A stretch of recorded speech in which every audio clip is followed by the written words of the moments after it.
Assalamualaikum warahmatullahi wabarakatuh.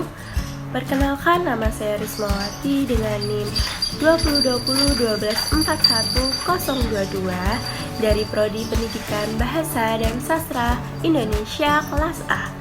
Di sini saya akan menyajikan sebuah konten positif berupa kisah kapal bahtera Nabi Nuh. Nah, pertama-tama saya akan menjelaskan terlebih dahulu mengenai Nabi Nuh. Nabi Nuh adalah nabi ketiga yang patut diimani setelah Nabi Adam alaihissalam dan Nabi Idris alaihissalam. Nabi Nuh ini merupakan keturunan ke-9 dari Nabi Adam. Nah, nama Nuh berasal dari bahasa Syir'ah yang berarti bersyukur.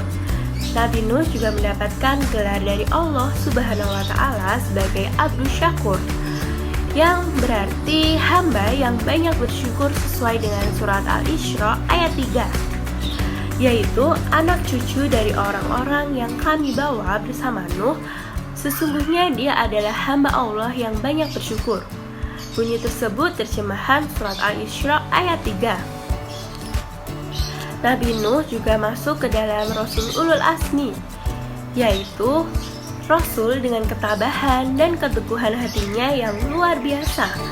Sesuai surat Al-Ankabut ayat 14, Nabi Nuh bahkan juga berdakwah selama 950 tahun.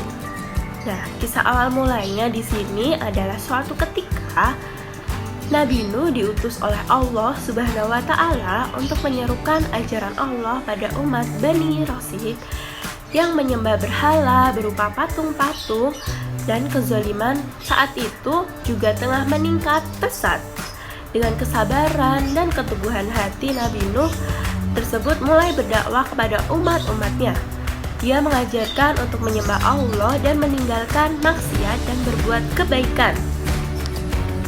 Namun, bukannya menurut, kaum tersebut tetap saja tak percaya dengan ajaran dan peringatan yang disampaikan oleh Nuh. Kaum Bani Rasid ini bahkan tak percaya bahwa Nabi Nuh itu merupakan seorang Rasul Allah. Tapi Nabi Nuh di sini tak pernah patah arang. Dia tetap melanjutkan dakwahnya meski menerima banyak celaan. Setiap kali Nabi Nuh berdakwah, bahkan mereka ini justru memasukkan anak jari ke dalam telinganya dan menutup wajahnya dengan pakaian sebagai tanda penolakan. Kisah perjuangan Nabi Nuh ini terdapat dalam surat Nuh ayat 1-12. Pengikut Nabi Nuh bahkan sampai diusir oleh para penguasa orang-orang kaya pada masa itu. Nah, kaum ini juga menantang Nabi Nuh untuk mendatangkan azab yang selalu disampaikan oleh Nuh. Mereka ini berkata, "Hai Nuh, sesungguhnya kamu telah berbantah kepada kami, dan kamu telah memperpanjang bantahanmu terhadap kami. Maka datangkanlah kepada kami azab yang kamu ancamkan tersebut, jika kamu merupakan orang-orang yang benar." Hal tersebut bunyi terjemahan surat Hud ayat 32. Nuh lalu menjawab bahwa azab itu hanya bisa didatangkan oleh Allah Subhanahu wa Ta'ala. Allah lalu meminta Nabi Nuh untuk tak bersedih dan tetap teguh dalam pendiriannya. Nabi Nuh lalu berdoa kepada Allah Subhanahu wa Ta'ala untuk memberikan hukuman pada orang-orang kafir tersebut. Allah lantas memerintahkan Nabi Nuh untuk membuat sebuah bahtera berupa kapal yang besar untuk mengangkut orang-orang yang beriman dan beserta sepasang hewan-hewan yang dimilikinya. Allah menyebut bahwa orang-orang kafir itu akan ditenggelamkan.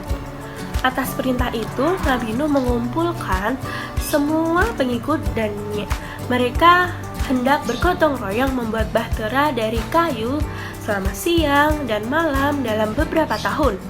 Kerja keras Nabi Nuh ini juga mendapatkan cemooh dari orang-orang yang tercela. Setelah bahtera ini dibuat dan tanda banjir besar akan datang, Nuh memerintahkan semua pengikutnya untuk naik ke atas kapal dengan perlahan.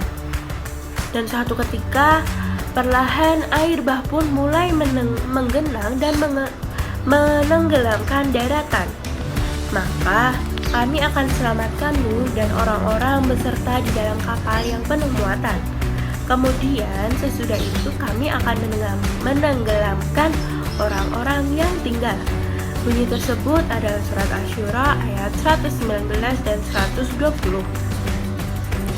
Dalam orang-orang yang ditenggelamkan itu ada termasuk satu putra sulung Nabi Nuh, yaitu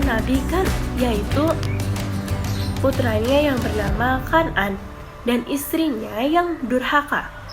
Nabi Nuh sempat mengajak Kan'an untuk naik di atas kapal. Namun Kan'an itu menolak. Dia yakin bahwa dia dapat menyelamatkan diri sendiri dari air besar itu. Nabi Nuh lalu menyadari bahwa cinta kepada anaknya membuatnya lupa pada Allah Subhanahu wa Ta'ala. Nuh lalu memohon ampun kepada Allah dan mengikhlaskan anaknya yang meninggal dan masuk ke dalam golongan orang-orang kafir. Lalu kapal Nabi Nuh ini menepi di pegunungan Arafat. Setelah air surut, Allah memerintahkan Nabi Nuh untuk turun dan memulai kehidupan yang baru. Dari kisah tersebut yang saya telah sampaikan, sekiranya kita dapat mengambil keteguhan dan kesabaran dari Nabi Nuh dan bersyukur dan beribadah kepada Allah Subhanahu wa Ta'ala sebagai salah satu pelajaran yang penting. Dari kisah ini pula dapat diketahui bahwa janji Allah berupa azab dan pembalasan berupa bencana adalah sesuatu hal yang benar. Pembalasan akan datang jika waktunya telah tiba. Allah juga hanya akan menyelamatkan orang-orang yang beriman.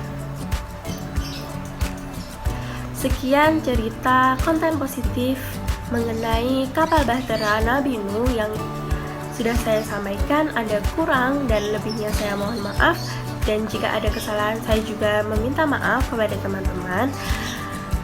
Sekian saya akhiri. Wassalamualaikum warahmatullahi wabarakatuh. Bye bye.